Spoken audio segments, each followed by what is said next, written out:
മറ്റൊരു പ്രധാന വാർത്തയിലേക്കാണ്. ലഹരി വിരുദ്ധ നടപടികൾ ആലോചിക്കുന്നതിനായി മുഖ്യമന്ത്രിയുടെ നേതൃത്വത്തിൽ യോഗം ചേരും. മാർച്ച് 24-നാണ് മുഖ്യമന്ത്രി യോഗം വിളിച്ചു ചേർത്തിട്ടുള്ളത്. വാർത്തയുടെ വിശദാംശങ്ങൾ തിരുവനന്തപുരത്ത് നിന്നും വിഷ്ണു കരുണാകരൻ നൽകും.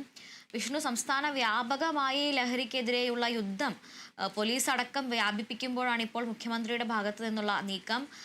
ലഹരിക്കെതിരായ നടപടികൾ, തുടർ നടപടികളും പ്രത്യേക ക്യാമ്പയിനുകളും പദ്ധതികളുമെല്ലാം ചർച്ച ചെയ്യുന്നതിനായാണ് ഈ ഒരു യോഗം വിളിക്കുന്നത്. ആരെല്ലാമാണ് യോഗത്തിൽ പങ്കെടുക്കുക? ഏതെല്ലാം വിഭാഗങ്ങളെ പങ്കെടുപ്പിച്ചുകൊണ്ടായിരിക്കും ഈ ഒരു യോഗം നടക്കുക?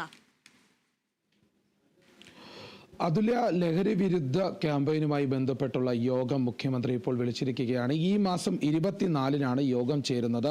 പ്രധാനമായും സംസ്ഥാനത്ത് വ്യാപിച്ചു വരുന്ന ലഹരി ഉപയോഗത്തിനെ തടയുക, അതോടൊപ്പം ലഹരി പടർന്നു പിടിക്കുന്ന സാഹചര്യം, പലയിടത്തും ലഹരി വ്യാപാരം നടക്കുന്നുണ്ട്, ഇതെല്ലാം തടയുക എന്നുള്ള ലക്ഷ്യത്തോടെ തന്നെയാണ് മുഖ്യമന്ത്രി പ്രത്യേക യോഗം വിളിച്ചിരിക്കുന്നത്. പോലീസും എക്സൈസും സംയുക്തമായി പ്രവർത്തിക്കേണ്ട സാഹചര്യമായതുകൊണ്ട് തന്നെ ഈ രണ്ട് വിഭാഗത്തിലുള്ള രണ്ട് വകുപ്പുകളെയും ഒന്നിച്ചിരുത്തിയുള്ള യോഗമാണ്. യോഗത്തിൽ എക്സൈസ്, പോലീസിലെ മേധാവികളടക്കമുള്ളവർ, നിരവധി മേലുദ്യോഗസ്ഥർ പങ്കെടുക്കും. അതിലൊരു കൃത്യമായ ഒരു അജണ്ട തയ്യാറാക്കും. ഏത് തരത്തിലാണ് അന്വേഷണം നടത്തേണ്ടത്, അല്ലെങ്കിൽ മറ്റേതെങ്കിലും പുതിയ സംയുക്തമായുള്ള ഓപ്പറേഷനുകൾ നടത്തണോ എന്നടക്കമുള്ള കാര്യങ്ങൾ ചർച്ച ചെയ്യും. അതോടൊപ്പം തന്നെ മുഖ്യമന്ത്രി പ്രത്യേകം യോഗത്തിൽ പല കാര്യങ്ങളും ആവശ്യപ്പെടും. അതായത് പുതിയ ക്യാമ്പയിനുകൾ സംഘടിപ്പിക്കുന്ന കാര്യം, അതോടൊപ്പം തന്നെ ലഹരി വിമുക്തിയാക്കാൻ തന്നെ പല രീതിയിലുള്ള നടപടിക്രമങ്ങൾ നടത്തേണ്ടതുണ്ട്. ഇതെല്ലാം പദ്ധതിയിടുന്നതിനായുള്ള യോഗമാണ് ചേരുന്നത്. പ്രത്യേകിച്ചും ലഹരി ക്യാമ്പയിനുകൾ സംഘടിപ്പിക്കാനും ലഹരി വിരുദ്ധ നിലപാട് സ്വീകരിച്ചുകൊണ്ട് തന്നെ അന്വേഷണം വ്യാപിപ്പിക്കാനും കൂടുതൽ പരിശോധനകൾ നടത്താനും ഈ യോഗത്തിൽ നിർണായകമായുള്ള തീരുമാനമുണ്ടാകും.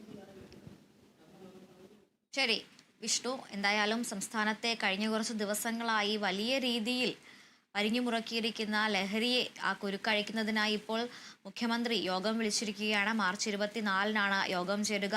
പോലീസും എക്സൈസിൻ്റെയും സംയുക്ത യോഗമാണ് വിളിച്ചിരിക്കുന്നത്. ഇരു വകുപ്പുകളും കൂടി ആലോചിച്ച് പദ്ധതികളും ഈ ഒരു യോഗത്തിൽ ആവിഷ്കരിക്കും. ലഹരി വിരുദ്ധ ക്യാമ്പയിനുകളും അതുപോലെ തന്നെ ലഹരി വിരുദ്ധ പദ്ധതികളും ഈ യോഗത്തിൽ ആവിഷ്കരിക്കും.